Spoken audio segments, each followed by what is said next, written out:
So very good afternoon बच्चों।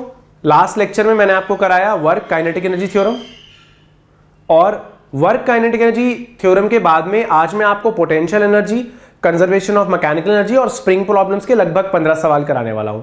Work का छोटा सा लेक्चर था, उसमें 10 सवाल कराए। वर्क काइनेटिक एनर्जी थ्योरम के बहुत छोटे से लेक्चर में 10 सवाल कराए। इस छोटे से लेक्चर में 15 सवाल करा रहा हूं, तो लगभग हमने 35 क्वेश्चंस कर लिए हैं। अगला लेक्चर जो कल आएगा उसमें पावर और कोलिजन्स होगा, थोड़ा लेट अपलोड होगा कल का लेक्चर, पावर एंड कोलिजन्स, तो कम से कम 15 क्वेश्चन कल होंगे। तो 50 क्वेश्चन बहुत ही प्रिसाइजली और बहुत ही कम टाइम में मैं आपको करा रहा हूं, बहुत ही छोटे लेक्चर और ज्यादा क्वेश्चंस। चलिए, तो हमें सबसे पहले समझना है कि पोटेंशियल एनर्जी क्या चीज है। देखिए, याद रखिए कि पोटेंशियल एनर्जी फंक्शन तभी डिफाइंड होता है जब हम किसी कंजर्वेटिव फील्ड में होते हैं। कंजर्वेटिव फोर्सेस के अगेंस्ट अगर हम कभी भी वर्क करते हैं तो हमारे द्वारा किया हुआ वर्क रिकवरेबल होता है, वापस आ जाता है, और वो सिस्टम अपने अंदर पोटेंशियल एनर्जी की फॉर्म में स्टोर करता है। ठीक है, अब पोटेंशियल एनर्जी कब डिफाइंड है? जब कंजर्वेटिव फील्ड हो। अगर आप कंजर्वेटिव फोर्सेस के अगेंस्ट वर्क करेंगे तो आप सिस्टम में पोटेंशियल एनर्जी को स्टोर करेंगे। जैसे कि ये मार्कर मेरे हाथ पे रखा हुआ है, मैं ग्रेविटेशनल फोर्स, जिन्हें की कंजर्वेटिव फोर्सेस बोला जाता है, उनके अगेंस्ट वर्क करके मार्कर को उठा रहा हूं। मेरे द्वारा किया हुआ वर्क वेस्ट नहीं हो रहा, मार्कर अर्थ अपने अंदर पोटेंशियल एनर्जी की फॉर्म में स्टोर कर रहे हैं। मार्कर अर्थ सिस्टम में ये पोटेंशियल एनर्जी की फॉर्म में स्टोर होता है। दो पॉइंट चार्जेस रिपेल कर रहे हैं एक दूसरे को, उन्हें मैं जबरदस्ती और पास ला रहा हूं, तो जो भी मैं वर्क कर रहा हूं वो सिस्टम अपने अंदर पोटेंशियल एनर्जी की फॉर्म में स्टोर कर रहा है। मेरे रिलीज करते ही दोनों चार्ज पार्टिकल्स भाग जाएंगे। स्प्रिंग को अगर मैं कंप्रेस करता हूं या स्ट्रेच करता हूं तो ऑब्वियसली मैं स्प्रिंग के अंदर कुछ एनर्जी भर रहा हूं मास स्प्रिंग सिस्टम में, दैट इज हाफ kx²। तो देखिए, तीन प्रकार की पोटेंशियल एनर्जी से हम डील करेंगे। एक इलेक्ट्रोस्टैटिक पोटेंशियल एनर्जी जो कि क्लास 12th में यूज होती है हमारी, k Q1Q2/r। एक पोटेंशियल एनर्जी होगी हमारी GPE। चलिए पहले एक देखिए स्प्रिंग पोटेंशियल एनर्जी, जिसका फॉर्मूला होता है हाफ kx²। और एक पोटेंशियल एनर्जी होती है GPE, ग्रेविटेशनल पोटेंशियल एनर्जी। देखिए, ग्रेविटेशनल पोटेंशियल एनर्जी को ना थोड़ा बारीकी से देखिए। पोटेंशियल एनर्जी का फॉर्मूला, अगर आप जमीन से छोटी मोटी हाइट पे कोई ब्लॉक लेके जाते हैं, छोटी मोटी हाइट 2-4-5 मीटर, 2-4-5 किलोमीटर, किलोमीटर भी छोटी मोटी हाइट है, तो ऐसे केस में पोटेंशियल एनर्जी का फॉर्मूला mgh होता है, अगर हाइट जो है रेडियस ऑफ अर्थ के कंपैरिजन में बहुत ही छुटकू है। लेकिन ग्रेविटेशनल पोटेंशियल एनर्जी का एक और फॉर्मूला होता है, वो होता है -g m1m2/r। कहने का मतलब है कि अगर आप बहुत ज़्यादा हाइट पे लेके जाते हैं जो रेडियस ऑफ अर्थ के कंपेरेबल है, तो हम पोटेंशियल एनर्जी फिर अर्थ के सेंटर से नापते हैं, और ग्रेविटेशन में पोटेंशियल एनर्जी का फॉर्मूला -g m1m2/r होता है। या फिर आप ये भी कह सकते हैं कि अगर हम किसी बॉडी को अर्थ के सरफेस से h हाइट पे लेके गए तो जो उसकी पोटेंशियल एनर्जी होती है mgh होती है। या इस केस में अगर आप अर्थ सरफेस से कुछ हाइट पे पार्टिकल को लेके गए और वो जो हाइट है ना वो रेडियस ऑफ अर्थ के आसपास है, तो ऐसे केस में पोटेंशियल एनर्जी में जो बदलाव आता है, क्योंकि देखिए बदलाव की बात क्यों बोली, क्योंकि अब अर्थ सरफेस पे भी पोटेंशियल एनर्जी जीरो नहीं है, अब हम सेंटर ऑफ अर्थ से पोटेंशियल एनर्जी की बात करेंगे। तो यहां पर जो फॉर्मूला होता है वो होता है mgh डिवाइडेड बाय 1+h/r। देखिए, मेरी बात ध्यान से समझिए कि अगर रेडियस ऑफ अर्थ बहुत ज्यादा थी इस केस में तो नीचे h/r को इग्नोर कर देते थे और पोटेंशियल एनर्जी को हम mgh लिख देते हैं। बट अगर हाइट रेडियस ऑफ अर्थ के काफी कंपैरेबल है, तो आप मेरी बात समझ रहे हैं मैं क्या कहना चाह रहा हूं। तो पोटेंशियल एनर्जी का बदलाव mgh/1+h/r होता है, mgh नहीं होता है। मतलब अगर सवाल आए कि कोई पार्टिकल 4000 किलोमीटर की हाइट से नीचे गिर रहा है, अर्थ सरफेस पे पहुंचेगा तो उसकी स्पीड क्या होगी, तो 4000 किलोमीटर अर्थ की रेडियस के कंपेरेबल है, तो फिर mgh वाला फॉर्मूला यूज नहीं करेंगे, आप यूज करेंगे mgh/1+h/r। राइट बच्चों, देखिए अब देखिए कहानी क्या है। एक और चीज देखते हैं। पोटेंशियल एनर्जी फंक्शन हम हमेशा कंजर्वेटिव फील्ड में ही डिफाइन कर सकते हैं। Potential energy function conservative forces की प्रेजेंस में या कंजर्वेटिव फील्ड में ही डिफाइन होता है। अगर आपको कभी भी पोटेंशियल एनर्जी फंक्शन गिवन हो और आपको फोर्स निकालना हो, ठीक है, ऐसा कब होता है? ऐसा सर्कुलर मोशन के सवालों में हो सकता है, सैटेलाइट के सवालों में हो सकता है और इलेक्ट्रोस्टैटिक्स के सवालों में हो सकता है। तो देखिए आपको कभी भी अगर पोटेंशियल एनर्जी फंक्शन गिवन हो, मान लीजिए पोटेंशियल एनर्जी x का फंक्शन है, x can be height from the surface of the earth या डिस्टेंस के साथ कुछ भी वेरी कर रहा है, तो अगर आपको ऐसे केस में फोर्स निकालना है तो वो पोटेंशियल एनर्जी का नेगेटिव डेरिवेटिव होता है -du/dx। ये force acting on the particle होता है।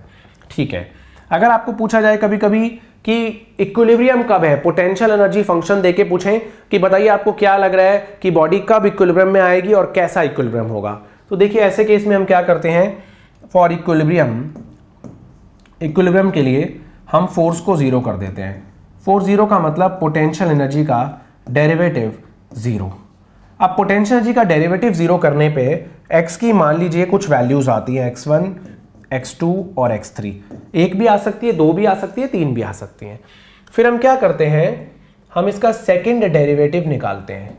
सेकंड डेरिवेटिव इन तीनों पॉइंट्स पे निकालते हैं। देखिए जहां पर फोर्स जीरो है ना, इन सारे पॉइंट्स पे इक्विलिब्रियम है, x1 x2 और x3 पे, बट इक्विलिब्रियम का नेचर नहीं पता, तो हम क्या करते हैं, सेकंड डेरिवेटिव में एक बार x की जगह x1 पुट करते हैं, सेकंड डेरिवेटिव में एक बार x की जगह x2 पुट करते हैं और सेकंड डेरिवेटिव में एक बार x की जगह x3 पुट करते हैं। सपोज करिए सेकंड डेरिवेटिव नेगेटिव आता है तो पोटेंशियल एनर्जी मैक्सिमम होती है x = x1 पे, फोर्स तो जीरो है ही, और maximum potential energy unstable equilibrium का केस है, अनस्टेबल इक्विलिब्रियम का केस है। और अगर ये पॉजिटिव आता है तो हम कहते हैं पोटेंशियल एनर्जी मिनिमम है x = x2 पे, और मिनिमम का मतलब होता है स्टेबल इक्विलिब्रियम, हम इसे स्टेबल इक्विलिब्रियम का केस कहते हैं। और अगर ये जीरो आ जाता है तो potential energy is neither maximum nor minimum, neither maximum nor minimum, ना तो मैक्सिमम है ना मिनिमम है। ठीक है, neither maximum nor minimum at x = x3, इसका मतलब होता है न्यूट्रल इक्विलिब्रियम। तो देखिए इक्विलिब्रियम है कहाँ पे होगा, इक्विलिब्रियम कहाँ पे होगा, उसके लिए आप क्या करेंगे, पोटेंशियल एनर्जी के डेरिवेटिव को जीरो पुट करेंगे, इसका मतलब फोर्स जीरो हो गया, तो कुछ x की वैल्यू आएगी, वो लोकेशन होगा इक्विलिब्रियम का। इक्विलिब्रियम का नेचर क्या है वो सेकंड डेरिवेटिव बताएगा। सेकंड डेरिवेटिव नेगेटिव तो अनस्टेबल इक्विलिब्रियम, पॉजिटिव तो स्टेबल इक्विलिब्रियम और जीरो तो न्यूट्रल इक्विलिब्रियम। राइट बच्चों, प्लीज नोट करेंगे। देखिए कभी कभी ना ग्राफ से भी पूछ लेते हैं कि आपको क्या लग रहा है कहाँ इक्विलिब्रियम है और कहाँ इक्विलिब्रियम है और कहाँ और कैसा नेचर है उसका। ठीक है, तो अच्छा ही होगा नेचर तो देखिए पोटेंशियल एनर्जी का ग्राफ में जहां पर मिनिमा होता है, मिनिमम पोटेंशियल एनर्जी बताती है स्टेबल इक्विलिब्रियम की पोजीशन। तो देखिए और दूसरा आपको पता है जहां पोटेंशियल एनर्जी का डेरिवेटिव जीरो होता है, इसका मतलब फोर्स जीरो होता है, वहां इक्विलिब्रियम होता है। Derivative means slope of tangent zero. तो पोटेंशियल एनर्जी के ग्राफ में मान लीजिए पॉइंट x = a है, तो यहां पर टेंजेंट जो है वो x एक्सिस के पैरेलल है, तो यहां पर फोर्स जीरो है, और पोटेंशियल एनर्जी के ग्राफ में सबसे नीचा पॉइंट भी यही है, तो यहां पर du/dx derivative of potential energy zero है, फोर्स जीरो है, और पोटेंशियल एनर्जी अपनी मिनिमम वैल्यू भी अटेन कर रहा है। तो ये पॉइंट जो है स्टेबल इक्विलिब्रियम को कॉरस्पॉन्ड कर रहा है। ये पॉइंट मुझे साफ साफ स्टेबल इक्विलिब्रियम की पोजीशन का लग रहा है। चलिए, तो इसका मतलब ये हो गया, क्लैरिटी से हमें एक बात समझ आ गई कि अगर हमें कभी भी u वर्सेस x ग्राफ दे रखा हो तो उसमें जो सबसे ऊंचा पॉइंट है वो अनस्टेबल इक्विलिब्रियम होगा, जो सबसे नीचा पॉइंट है वो स्टेबल इक्विलिब्रियम होगा। और समहाउ कोई ऐसा पॉइंट आ जाए, जैसे कि आप ये देखिए, मान लीजिए x = a सबसे ऊंचा पॉइंट है तो ये अनस्टेबल इक्विलिब्रियम है, x = b सबसे नीचा पॉइंट है तो स्टेबल इक्विलिब्रियम है, और x = c पे भले ही टेंजेंट जो है वो x एक्सिस के पैरेलल आ रहा है, भले ही टेंजेंट जो है वो x एक्सिस के पैरेलल आ रहा है, बट ये पॉइंट सबसे ऊंचा और सबसे नीचा पॉइंट नहीं है, तो ये टेक्निकली न्यूट्रल इक्विलिब्रियम का पॉइंट है, स्टेबल, अनस्टेबल एंड न्यूट्रल। तो कैसे पता लगा इक्विलिब्रियम कहाँ होता है, जहां पर टेंजेंट ना x एक्सिस के पैरेलल, सॉरी बच्चों ये ग्राफ फोर्स वर्सेस x नहीं है, ग्राफ u वर्सेस x है। Potential energy versus x graph में जहां पर टेंजेंट x एक्सिस के पैरेलल आता है वो इक्विलिब्रियम के पॉइंट्स होते हैं। अच्छा, वो सबसे ऊंचा पॉइंट हो तो वो अनस्टेबल होता है, अनस्टेबल, सबसे नीचा हो तो स्टेबल, और कहीं बीच में ऐसा पॉइंट आ जाए कि ना वो सबसे ऊंचा है ना वो सबसे नीचा है, लेकिन वहां टेंजेंट जरूर x एक्सिस के पैरेलल है, तो ऐसे पॉइंट को, सी पॉइंट को आप यहां पर न्यूट्रल इक्विलिब्रियम कहेंगे। राइट बच्चों, तो पोटेंशियल एनर्जी के ग्राफ से आप इक्विलिब्रियम का नेचर और लोकेशन कैसे पहचानते हैं मैंने आपको बताया। जहां टेंजेंट एक्स एक्सिस के पैरेलल है वहां इक्विलिब्रियम है। सबसे ऊंचा पॉइंट अनस्टेबल इक्विलिब्रियम है, सबसे नीचा स्टेबल है, और बीच में अगर कोई ऐसा पॉइंट आता है जहां टेंजेंट एक्स एक्सिस के पैरेलल आता है तो वो आपका न्यूट्रल इक्विलिब्रियम का पॉइंट है। अब देखिए बहुत इंपॉर्टेंट क्राइटेरिया देखते हैं कि अगर आपको फोर्स वर्सेस एक्स ग्राफ दे रखा हो तो फिर कैसे पहचाने इक्विलिब्रियम कैसा है। See understand one important thing, stable और अनस्टेबल इक्विलिब्रियम को पहचानिए थोड़ा सा। देखिए मान लीजिए एक बोल है, कटोरी है, एक हेमिस्फेरिकल बोल है, ठीक है, और इसमें ना एक छोटी सी स्फेरिकल बॉल रखी हुई है, mg downwards, normal reaction upward.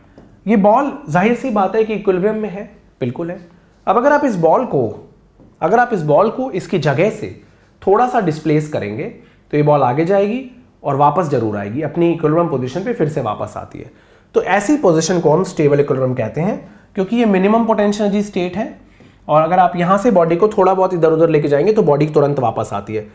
सो अंग्रेजी में समझिए, अगर बॉडी को, नहीं हिंदी में बोल रहा हूं ये तो मैं, अंग्रेजी में, if your body is displaced slightly from its stable equilibrium position, it will come back, it will regain its stable equilibrium position. Important.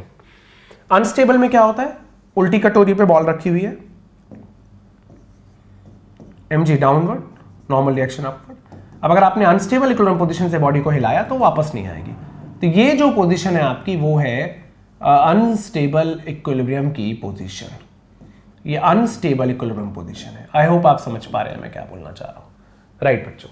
अब अगर फोर्स वर्सेस एक्स ग्राफ में पता करना है कि इक्विलिब्रियम कहां है और कैसा है तो वो कैसे पता लगेगा। तो देखिए भैया, फोर्स वर्सेस एक्स ग्राफ में टेंजेंट नहीं बनाना है, पोटेंशियल एनर्जी के ग्राफ में बनाना होता है tangent. F versus x graph में टेंजेंट की जरूरत नहीं है। तो देखिए एफ वर्सेस एक्स ग्राफ में उन पॉइंट्स पे जहां पर फोर्स 0 है वहां पर इक्विलिब्रियम है। जाहिर सी बात है कि x इक्वल टू ए और x equal to B are equilibrium points. x equal to A and x equal to B are equilibrium locations, equilibrium positions, क्योंकि 4 0 है और क्या है भाई, ये पोटेंशियल एनर्जी का ग्राफ नहीं, एफ वर्सेस एक्स ग्राफ है। यहां पर 4 0 है और यहां पर 4 0 है। जो ऊपर को फोर्स है ना,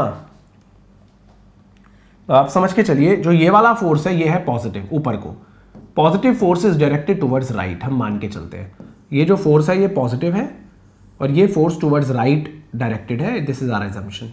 हाँ ठीक है। और जो ये नीचे को फोर्स है ना, ये फोर्स नेगेटिव है, ये फोर्स है negative, negative force is directed towards left, हम ये मान के चलते हैं। तो देखिए समझिए, मान लीजिए एक बॉडी को ना हमने यहां रखा हुआ था, यहां पे रखा हुआ था, ये एक इक्विलिब्रियम पोजीशन थी, ठीक है।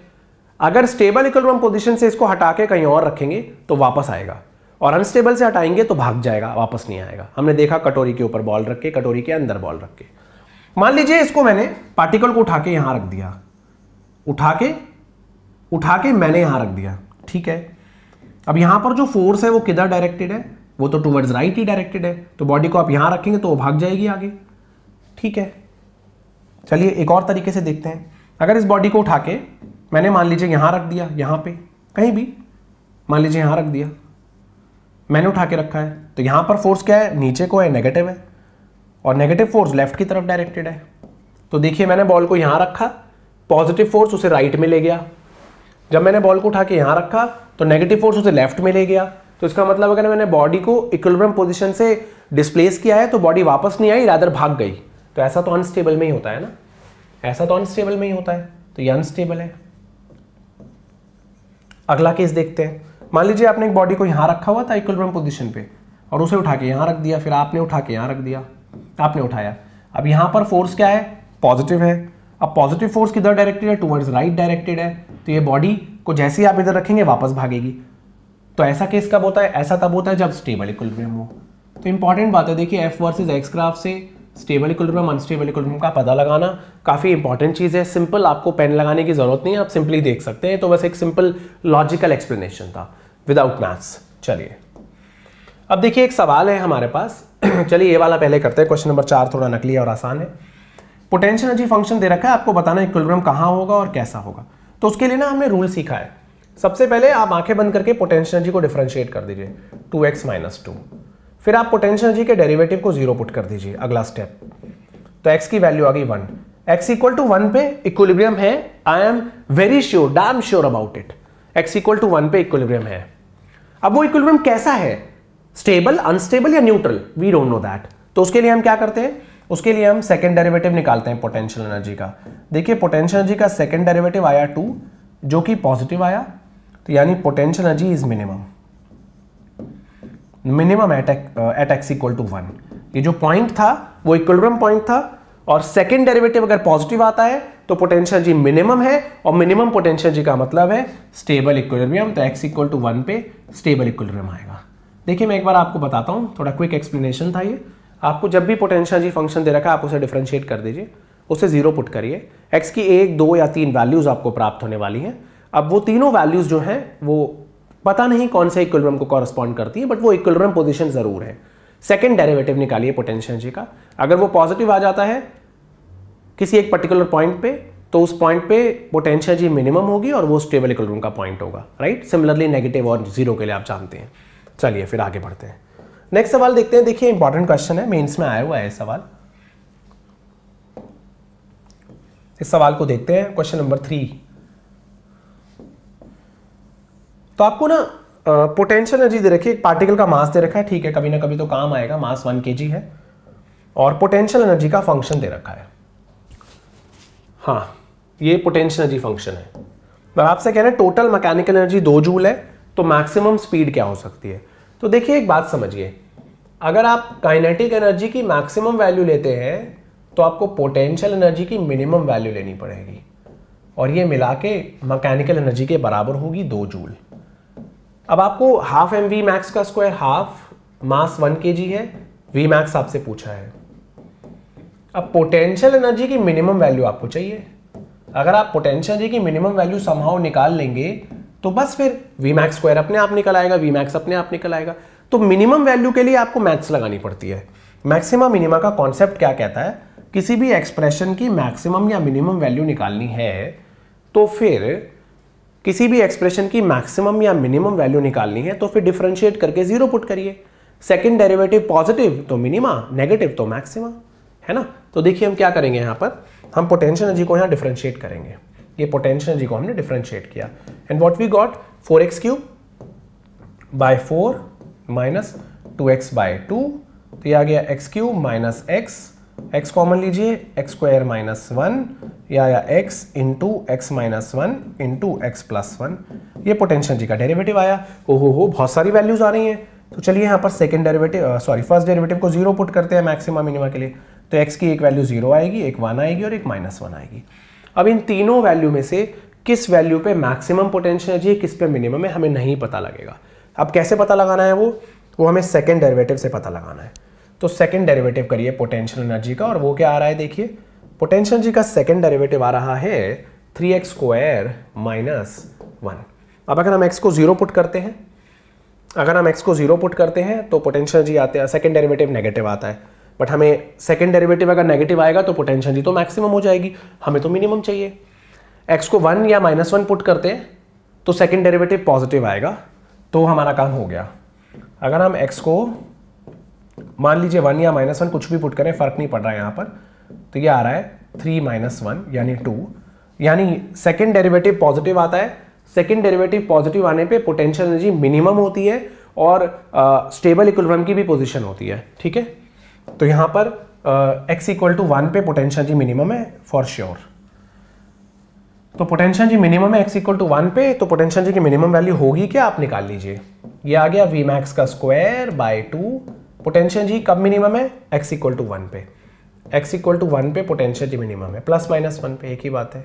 तो यहाँ 1 पुट करिए पोटेंशियल एनर्जी के एक्सप्रेशन में, 1/4 माइनस 1/2, ये आ गया आपका 2 जूल। बच्चों v मैक्स का स्क्वायर निकालना आपका काम है, ये आप खुद कर लेंगे, राइट। तो काफी बढ़िया क्वेश्चन है। एक बात याद रखिएगा, कुछ लोगों के मन में ना मिसकंसेप्शन होता है, अच्छा काइनेटिक एनर्जी मैक्सिमम है तो पोटेंशियल एनर्जी 0 ले लीजिए ना। नहीं, देखिए काइनेटिक एनर्जी मैक्सिमम है तो जरूरी नहीं है कि पोटेंशियल एनर्जी 0 हो, पोटेंशियल एनर्जी मिनिमम होगी।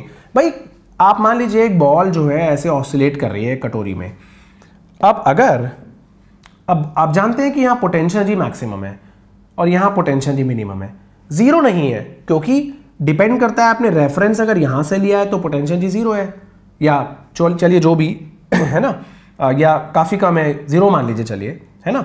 और अगर आपने रेफरेंस जमीन से लिया है तो पोटेंशियल एनर्जी बॉल की जीरो नहीं है ना, फिर तो पोटेंशियल एनर्जी तो रेफरेंस पे डिपेंडेंट है। तो अगर काइनेटिक एनर्जी मैक्सिमम है तो पोटेंशियल एनर्जी मिनिमम है। इट इज नॉट नेसेसरी कि पोटेंशियल एनर्जी जीरो ही हो। Okay, right. अगला सवाल देखिए, अगला सवाल है हमारा कंजर्वेशन ऑफ मैकेनिकल एनर्जी पे। इसमें मैकेनिकल एनर्जी कंजर्व करेंगे हम।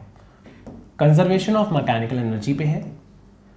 कंजर्वेशन ऑफ मैकेनिकल एनर्जी क्या होता है कि अगर फ्रिक्शन एक्ट नहीं कर रहा है, सिर्फ कंजर्वेटिव फोर्सेस एक्ट कर रहे हैं, इलेक्ट्रोस्टैटिक फोर्स, स्प्रिंग फोर्स या ग्रेविटेशनल फोर्स, तो आप मैकेनिकल एनर्जी को कंजर्व कर सकते हैं। काइनेटिक और पोटेंशियल की जो पहले वैल्यू होती है और काइनेटिक और पोटेंशियल की वैल्यू जो बाद में होती है वो टोटल सेम रहता है, राइट। चलिए, तो याद यही रखिए कि kinetic plus potential is equal to kinetic plus potential. ये मत करिए change in potential energy is equal to increase in kinetic energy, decrease in potential, increase in kinetic, ये सब मत याद करिए, सिर्फ एक ही चीज याद रखिए, ठीक है। चलिए, तो अब क्या कह रहे हैं कि एक हेमिस्फेरिकल सरफेस पे एक ग्रूव के अंदर मान लीजिए, ठीक है, मीन रेडियस आर मान लीजिए यहां तक की, ये ग्रूव के अंदर एक चेन रेस्ट करती थी। आपने इस हेमिस्फेरिकल सरफेस को हल्का सा हिलाया और घर्र चेन गिरने लगी। जब पूरी चेन गिर चुकी थी तब आपको क्या लगता है कि चेन की स्पीड क्या होने वाली है? तो देखिए, ये वाला लिंक जमीन पे ही रखा हुआ है लगभग, ये वाला लिंक बहुत ऊंचाई पे रखा हुआ है। तो अब ऐसे चेन की पोटेंशियल एनर्जी कैसे निकाली? इसकी अलग, इसकी अलग, इसकी अलग, इसकी अलग, इसकी अलग, इसकी अलग, पूरी चेन की पोटेंशियल एनर्जी तो अलग होगी ना हर लिंक की। तो ऐसे केस में हम ये मान लेते हैं कि सारा का सारा मास सेंटर ऑफ मास पे कॉन्सेंट्रेटेड है, ठीक है। और आप इसको ना हेमिस्फेरिकल सरफेस मान लीजिए या आप डिस्क मान लीजिए इसे, मतलब आप इसको डिस्क मान सकते हैं या रिंग मान सकते हैं, उसके ऊपर है, क्योंकि हम ये 2D कर रहे हैं, ठीक है, 3D नहीं कर रहे हैं। तो यहाँ पर जो है इसको आप ऐसा करिए, सेमी सर्कुलर कर दीजिए, नहीं तो आप ना सेंटर ऑफ मास से कंफ्यूज हो जाएंगे, फिर सेमी सर्कुलर कर दीजिए। तो हम ये मान लेते हैं कि डिस्क का ना, सॉरी, चेन का सेंटर ऑफ मास पहले कितनी हाइट पे था और बाद में सेंटर ऑफ मास कहाँ चला गया। तो आप ऐसे ही कर सकते हैं सेंटर ऑफ मास के हिसाब से, क्योंकि ऐसे लिंकवाइज करना तो बहुत मुश्किल है। तो याद रखिए कि एक सेमी सर्कुलर आर्क के लिए, सरफेस के लिए, सेंटर ऑफ मास की हाइट जमीन से 2r/π होती है। और जब ये पूरा नीचे गिर गया होगा, ठीक है, तो अब चेन की लेंथ कितनी है? πr। जब पूरा नीचे गिर चुका होगा तब सेंटर ऑफ मास यहां होगा, πr/2 पे होगा। तो आप ना चेन रेस्ट कर रही थी सरफेस पे, हल्का सा इसको हिलाया, खट खट खट खट खट खट खट चेन गिर गई। जब पूरी चेन नीचे गिर चुकी थी तब स्पीड क्या होगी चेन की? तो देखिए क्या था, मैकेनिकल एनर्जी कंजर्व करिए, फ्रिक्शन कहीं भी गिवन नहीं है, तो आप मानिए कि सिर्फ ग्रेविटेशनल फोर्सेस एक्ट कर रहे हैं, तो ऐसे केस में आप मैकेनिकल एनर्जी कंजर्व भली भांति कर सकते हैं।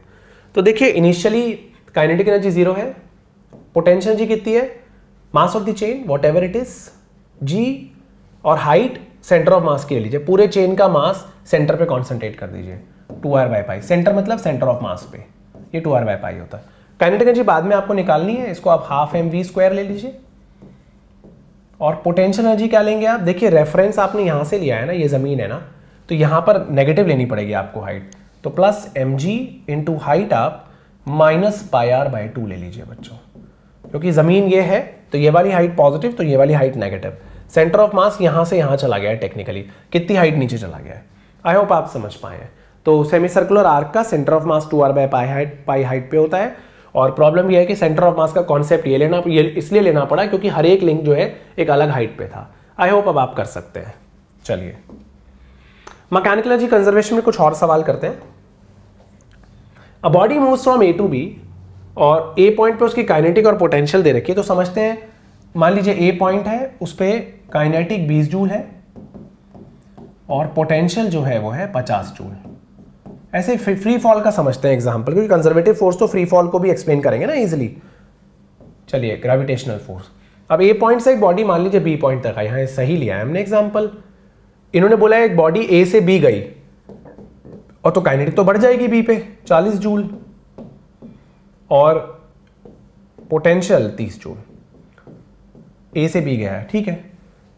अच्छा, क्या कह रहे हैं? कंजर्वेटिव फोर्स के द्वारा वर्क डन पॉजिटिव है, नेगेटिव है, नॉन कंजर्वेटिव फोर्स के द्वारा वर्क डन पॉजिटिव है या नेगेटिव है। देखिए भैया, सबसे पहले ये चेक करते हैं कि कहीं गलती से कोई नॉन कंजर्वेटिव फोर्स तो एक्ट नहीं कर रहा है। ए पॉइंट से बी पॉइंट तक बॉडी आ रही है, ए और बी पे काइनेटिक और पोटेंशियल एनर्जीज गिवन है। सबसे पहले ये चेक करते हैं कहीं ऐसा तो नहीं है कि कोई नॉन कंजर्वेटिव फोर्स एक्ट कर रहा है। तो काइनेटिक और पोटेंशियल का टोटल 70 और यहाँ भी काइनेटिक और पोटेंशियल का टोटल 70 है।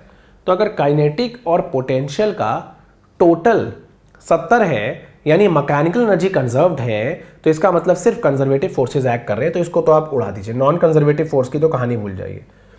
अब कंजर्वेटिव फोर्सेज के द्वारा किया हुआ वर्क पॉजिटिव है या नेगेटिव है, तो ये समझिए। देखिए अगर मार्कर ऊपर से नीचे गिरता है उसकी पोटेंशियल एनर्जी कम होती है और काइनेटिक बढ़ती है, तो ऐसे केस में ग्रेविटेशनल फोर्स कौन सा वर्क करते हैं? पॉजिटिव वर्क, क्योंकि ग्रेविटेशनल फोर्स नीचे एक्ट कर रहे हैं, डिस्प्लेसमेंट भी नीचे ही है। तो इसका मतलब अगर किसी पार्टिकल की काइनेटिक एनर्जी बढ़ रही है तो कंजर्वेटिव फोर्सेस के द्वारा किया हुआ वर्क पॉजिटिव होगा। तो आंसर है work done by conservative forces is positive. चलिए आगे देखते हैं। स्प्रिंग के कुछ क्वेश्चंस आ गए, देखिए। तो एक सवाल यह है कि स्प्रिंग की नेचुरल लेंथ L थी, उसे दो टुकड़ों में कट कर दिया L1 और L2 में, तो आपको क्या लगता है कि नए जो टुकड़े होंगे उनके स्प्रिंग कांस्टेंट्स क्या होंगे? देखिए जो स्प्रिंग होता है ना, उसका जो स्प्रिंग कांस्टेंट होता है वो होता है यंग्स मॉडुलस, इस धागे का जो भी एरिया ऑफ क्रॉस सेक्शन है अपॉन इसकी लेंथ, ये होता है। तो स्प्रिंग कांस्टेंट जो है ना किसी भी स्प्रिंग का, वो लेंथ के इन्वर्सली प्रोपोर्शनल होता है। यानी जो पूरा स्प्रिंग था उसका जो स्प्रिंग कांस्टेंट था वो उसकी लेंथ के इन्वर्सली प्रोपोर्शनल था, यानी L1 प्लस L2 के इन्वर्सली प्रोपोर्शनल था। जो ये वाला स्प्रिंग का टुकड़ा है उसका स्प्रिंग कांस्टेंट उसकी लेंथ के इन्वर्सली प्रोपोर्शनल है। तो अगर आप K1 को K से डिवाइड करेंगे तो आपको L1 plus L2 divided by L1 मिल जाएगा। सिमिलरली अगर आप K2 को K से डिवाइड करेंगे तो आपको L1 plus L2 divided by L2 मिल जाएगा। देखिए कभी कभी ना ऐसे सवाल SHM में भी दिखते हैं, वर्क एनर्जी पावर में भी दिखते हैं, लॉज ऑफ मोशन में भी दिखते हैं कि एक स्प्रिंग था, उसकी नेचुरल लेंथ कुछ थी, उसे दो पार्ट में कट कर दिया, 2:3 की 2:1 की रेशियो में कट कर दिया या 1:2 के रेशियो में कट कर दिया। तो जो नए पार्ट्स होंगे उनके स्प्रिंग कांस्टेंट्स क्या होंगे, आप क्या एक्सपेक्ट करते हैं? तो आप समझ गए हैं कि नए पार्ट्स का स्प्रिंग कांस्टेंट्स क्या निकालेंगे। नई लेंथ L1 L2, पुरानी लेंथ L, बात खत्म हो गई है। चलिए क्विकली बच्चों अब हम कुछ स्प्रिंग प्रॉब्लम्स कर रहे हैं, स्प्रिंग्स पे बेस्ड क्वेश्चंस कर रहे हैं। बहुत ज्यादा पेचीदा नहीं करा रहा हूं, उतना ही करा रहा हूं जो आप नीट लेवल में एक्सपेक्ट कर सकते हैं। तो क्वेश्चन ये है कि जैसे यहां पर एक प्लैंक था, ठीक है, जैसे यहां पर एक प्लैंक था और आपने इसे ब्लॉक को प्लैंक के अगेंस्ट प्रेस किया, स्प्रिंग प्रेस हो गया और फिर रिलीज किया। तो रिलीज करने के बाद ब्लॉक भागेगा भागेगा भागेगा, इंक्लाइन प्लेन पे चढ़ जाएगा। तो आपसे पूछ रहे हैं कि कितना इंक्लाइन प्लेन तक चढ़ेगा। सारे सरफेसेस फ्रिक्शनलेस हैं, फ्रिक्शन गिवन नहीं है। तो आपको समझ आ गया है कि जितना स्प्रिंग पोटेंशियल एनर्जी होगी हाफ के x², वो एक्चुअली में ब्लॉक को काइनेटिक एनर्जी के तौर पे मिली, और वो अल्टीमेटली जब ब्लॉक ऊपर चढ़ गया तो वो अल्टीमेटली ग्रेविटेशनल पोटेंशियल एनर्जी में कन्वर्ट हो गई, यानी mgh हो गया। और आप जानते हैं साइन थीटा यहां पर h/L होगा, तो बस आंसर आ गया। सीधे स्प्रिंग पोटेंशियल एनर्जी जो यहां थी वो ब्लॉक को काइनेटिक एनर्जी के तौर पे मिली, उस काइनेटिक एनर्जी से ये इंक्लाइन प्लेन पे चढ़ गया जो अल्टीमेटली ग्रेविटेशनल पोटेंशियल एनर्जी में कन्वर्ट हो गई। तो आप यहां ये कर सकते हैं कि सीधे हाफ के x² को mgh के इक्वल रख सकते हैं, हाफ mv² को गायब कर दीजिए और बाकी आप कैलकुलेट कर ही लेंगे, आई होप। चलिए अगला सवाल देखिए, बड़ा इंपॉर्टेंट क्वेश्चन है। सबसे पहले एक बार रुड़की की एंट्रेंस एग्जाम में आया हुआ है। DTU जो है उसका अपना एंट्रेंस एग्जाम होता था CEE, तो उसके भी पेपर में आया हुआ है एक बार। तो h हाइट से आपने एक बॉल को ड्रॉप किया है और आपसे कह रहे हैं कि स्प्रिंग में कॉम्प्रेशन क्या है। मासलेस प्लैंक है, प्लैंक का अपना मास नहीं है। तो देखिए जब आप ये बॉल को गिराएंगे ना प्लैंक पे, तो ऐसा नहीं होगा फटाक। एक्चुअली में जब बॉल गिरेगी तो थोड़ा सा प्लैंक भी नीचे जाएगा। तो जो GPE लॉस करेगा ना ये बॉल, लॉस इन GPE जो होगा ग्रेविटेशनल पोटेंशियल एनर्जी, वो होगा gain in spring potential energy. अब ग्रेविटेशनल पोटेंशियल एनर्जी में कितना लॉस हुआ भैया? mgh नहीं हुआ है, ये एक कॉमन मिस्टेक है। थोड़ा सा प्लैंक भी नीचे जाएगा ना, तो टेक्निकली जो loss in gravitational potential energy होगा वो mg, हाइट h ना गिर के h+x गिरा है, तो mg इंटू h+x, इस वजह से उसे स्प्रिंग पोटेंशियल एनर्जी मिलेगी जिसका फॉर्मूला हाफ के x² होगा। यहाँ पर अब आप लोग क्या करते हैं, mgh is equal to half k x² कर देते हैं, और आप समझ रहे हैं मैं क्या बोलना चाह रहा हूँ। तो यहाँ पर आप क्वाड्रेटिक बनाएंगे। अब आपको मिडिल टर्म स्प्लिटिंग नहीं होने वाली है, तो अब यहाँ पर जो क्वाड्रेटिक फॉर्मूला होता था आप वो यूज़ करेंगे, ax² + bx + c = 0, और अगर आपको x निकालना है तो वो होगा -b + √ डिस्क्रिमिनेंट बाय 2a। ये आपके लिए गृह कार्य रहेगा। देखिए अब ऐसा सवाल भी बन सकता है कि h1 हाइट से गिराने पे स्प्रिंग में कंप्रेशन x1 आया, h2 हाइट गिराने से बॉल को प्लैंक पे x2 कंप्रेशन आया। अब आप x1 और x2 निकाल दीजिए, या फिर आपको दे देंगे h1 इतना है, h2 इतना है, x1 इतना है, x2 कितना है। ठीक है, तो आपके पास फॉर्मूला तो बन ही चुका है, वो ये कि किसी भी हाइट से अगर गिराया जाता है तो mg h + x technically ½ kx² के बराबर होता है। तो पहले वाले प्लैंक के लिए mg, देखिए अगला वाला सवाल कर रहा हूं मैं, क्वेश्चन नंबर 5, mg कितना हाइट गिरा है, वो h नहीं गिरा है, h1 + x1 गिरा है, और ये सारी की सारी एनर्जी स्प्रिंग पोटेंशियल एनर्जी की फॉर्म में मिलेगी। इस केस में वो कितनी हाइट गिरा है, mg h2 + x2 गिरा है, और वो उसे ½ kx² की फॉर्म में मिलेगी, राइट। तो यहाँ से आप देखिए h1 + x1 डिवाइड कर दीजिए ना दोनों को, अपॉन h2 + x2, x1 का स्क्वायर बाय x2 का स्क्वायर होगा। देखिए चार चीज़ें हैं, h1 h2 x1 x2, इनमें से कोई तीन चीज़ें गिवन होगी, फोर्थ आपको निकालनी होगी, तो निकाल लीजिएगा बच्चों, है ना। आगे बढ़ते हैं, चलिए। देखिए नकली सवाल है, आपको दे रखा है 1000 नैनोमीटर स्प्रिंग कांस्टेंट है, स्प्रिंग ऑलरेडी कॉम्प्रेस्ड है 0.1 मीटर, आपने यहाँ से शेल को फायर किया, ऐसे जाके गिरी, तो पूछ रहे हैं कि ये प्रोजेक्टाइल तो है ही, ठीक है, हमारा पहला चैप्टर था क्रैश कोर्स का, इस प्रोजेक्टाइल की रेंज कितनी होगी। तो सिंपल है यार, जो स्प्रिंग की स्प्रिंग पोटेंशियल एनर्जी ½ kx², वो अभी शेल ने ½ mu² के तौर पे गेन कर ली है। तो देखिए फिर ½ kx² को ½ mu² के बराबर रखिए। तो पहला कॉन्सेप्ट देखिए ये है कि ½ kx² जो है it will be given to the ball in the form of ½ mu²। It will be given in the form of ½ mu². You have the mass of the shell. Let the mass of the shell be whatever 10 grams. ठीक है, तो ½ k की value 1000 ले लीजिए, x 0.1 है, is equal to ½ 10 ग्राम को आप 1/100 कर दीजिए इंटू u का स्क्वायर। तो बॉल जो शेल है उसे कितनी स्पीड मिली है इससे निकलने के बाद वो पता लग गया। अब देखिए ये हॉरिजॉन्टल प्रोजेक्टाइल हो गया, और हॉरिजॉन्टल प्रोजेक्टाइल ना उसकी रेंज का फॉर्मूला याद रखिए। देखिए हॉरिजॉन्टली फेंके बॉल को, शेल को, या टेबल से ड्रॉप कर दे, टाइम उतना ही लगता है, ठीक है। टाइम कितना लगता है, उतना तो ठीक है, कितना, √2h/g फ्री फॉल का। अब टाइम पता है, अब हॉरिजॉन्टल डिस्टेंस ट्रैवल करने के लिए स्पीड से मल्टीप्लाई कर दीजिए। तो देखिए पहले ½ kx² से ½ mu² प्रोवाइड करिए उसे, और ½ kx² ½ mu² में कन्वर्ट करिए, और फिर रेंज ऑन द ग्राउंड निकालिए हॉरिजॉन्टल प्रोजेक्टाइल के लिए। आई होप बहुत ही आसान सवाल है, आप खुद करेंगे बच्चों। चलिए क्वेश्चंस जो हैं थोड़े इजी और एवरेज लेवल, जिस टाइप के नीट लेवल के आ रहे हैं वैसे करा रहा हूं आपको। देखिए यहां पर भी वही सवाल है, आप शेल का मास यहां पर 1 किलो ले लीजिए। तो जो स्प्रिंग कॉम्प्रेस्ड है x 0.1 मीटर, के दे रखा है 100 Nm/m, range on the ground पूछ रहे हैं, ठीक है। मास तो लिखा ही है 1 kg, कमाल हो गया, ठीक है। चलिए तो कॉन्सेप्ट 1 कहता है कि जो स्प्रिंग एनर्जी स्टोर करी थी वो ½ mu² के तौर पे मिलनी चाहिए शेल को, मिल गई। तो k कितना है 100, x कितना है 0.1 का स्क्वायर, m कितना है 1 × u²। अरे बहुत ही मासूम वैल्यू आ गई, u 1 metre per second. Range of the projectile का formula u² sin 2θ divided by g। तो देखिए दो कॉन्सेप्ट मिक्स किए बच्चों, एक स्प्रिंग पोटेंशियल एनर्जी और एक प्रोजेक्टाइल की रेंज निकालना। बहुत ही आसान सवाल था, बहुत ही ज़्यादा आसान, प्लीज़ नोट करेंगे आप। देखिए एक सवाल ऐसा भी है जिसमें हम कटिंग ऑफ स्प्रिंग्स करेंगे। कटिंग ऑफ स्प्रिंग्स के देखिए बहुत सारे सवाल हो सकते हैं, कुछ इस टाइप के भी सवाल होते हैं कि आपने एक स्प्रिंग लगाया, एक ब्लॉक लगाया, एक धागा लगाया, एक ब्लॉक लगाया, एक स्प्रिंग लगाया। लेकिन देखिए नीट लेवल पे एग्जैक्टली अगर बात करी जाए तो इस टाइप के सवाल नहीं आते हैं। तो टेक्निकली जो एग्जैक्टली नीट लेवल पे आ सकते हैं कुछ हद तक, वो बता रहा हूं मैं आपको।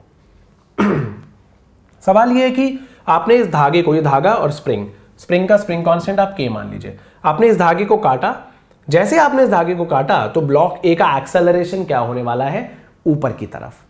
जैसे इस धागे को काटा वैसे ही ब्लॉक A का एक्सेलरेशन क्या होने वाला है, ऊपर की तरफ। This question is more of laws of motion, less of work energy power, क्योंकि फोर्स की बात कर रहे हैं, एनर्जी की बात नहीं कर रहे हैं। तो देखिए सबसे पहले देखते हैं कि स्प्रिंग फोर्स था कितना बिना धागे के कटने से, धागा कटने से पहले। तो जो kx था वो 3mg को बैलेंस कर रहा था। तो पहले जो kx था ऊपर की ओर वो 3mg था, टोटल वेट को बैलेंस कर रहा था। जैसे ही आपने धागे को काट दिया तो इस ब्लॉक का सिर्फ वेट रह गया, 2m का वेट नीचे रह गया 2mg। धागे को काटते ही धागे में टेंशन जीरो हो जाती है, बट स्प्रिंग फोर्स अचानक से जीरो नहीं होता, या उसमें जो चेंज आता है वो थोड़ी देर बाद आता है, हल्का सा डिले होता है। थोड़ी देर मतलब 2 घंटे बाद नहीं, हल्का सा डिले होता है। तो ये ब्लॉक ऊपर को भागेगा कुछ एक्सेलरेशन से। इसका एक्सेलरेशन कितना होगा देखते हैं। इस पर लगने वाला नेट फोर्स कितना है, 3mg ऊपर की ओर, 2mg नीचे की ओर, अपॉन इसका खुद का मास 2m है। तो यहाँ से एक्सेलरेशन ऊपर की ओर आ गया g/2। तो यहाँ जैसे ही धागा काटेंगे आप, ये ब्लॉक A ऊपर को भागेगा g/2 के एक्सेलरेशन से। जब आपने धागा कट कर दिया बच्चों तो इसे छुपा दीजिए। पहले तो 3mg kx 3mg के बराबर था, इक्विलिब्रियम था पहले, और जैसे ही धागा काटा तो स्प्रिंग फोर्स तो अभी भी kx या 3mg लग रहा है, बट इसका वेट जो नीचे हैंग कर रहा है 2mg रह गया, क्योंकि नीचे वाला mg गायब हो गया, तो ये ऊपर की तरफ भागेगा। चलिए अब देखिए आगे क्या है। एक क्वेश्चन नंबर 10 देख लेते हैं। देखिए एक इंक्लाइन प्लेन है, 45 डिग्री का एंगल है, मास कैपिटल M, स्फेयर का मास स्मॉल m। अब आपने स्फेयर ऐसे बीच में लगाया हुआ है, इंक्लाइन प्लेन थोड़ा कॉम्प्रेस हो रहा है, थोड़ा खिसक रहा है, और वो बेसिकली स्प्रिंग को x डिस्टेंस कॉम्प्रेस कर रहा है। वो स्प्रिंग को बेसिकली x डिस्टेंस कॉम्प्रेस कर रहा है। अब आपसे पूछ रहे हैं कि आपको क्या लग रहा है कि x कितना होना चाहिए। तो लॉज ऑफ मोशन का क्वेश्चन है टेक्निकली, तो थोड़ा सा चालाकी से डील करना पड़ेगा। यहाँ जो इंक्लाइन प्लेन है वो इस स्फेयर को नॉर्मल रिएक्शन n देने वाला है। नॉर्मल रिएक्शन का एक कंपोनेंट ये होने वाला है और नॉर्मल रिएक्शन का एक कंपोनेंट स्फेयर पे ये होने वाला है। सिंस एंगल सारे ही 45 है तो खास टेंशन लेने की जरूरत नहीं है। ये भी 45, ये भी 45, सब कुछ 45। अब cos 45 या sin 45 दोनों एक ही होते हैं, तो ये भी n/√2 हो गया और ये भी n/√2 हो गया। ठीक है। अब देखिए अगर हम स्फेयर की बात करें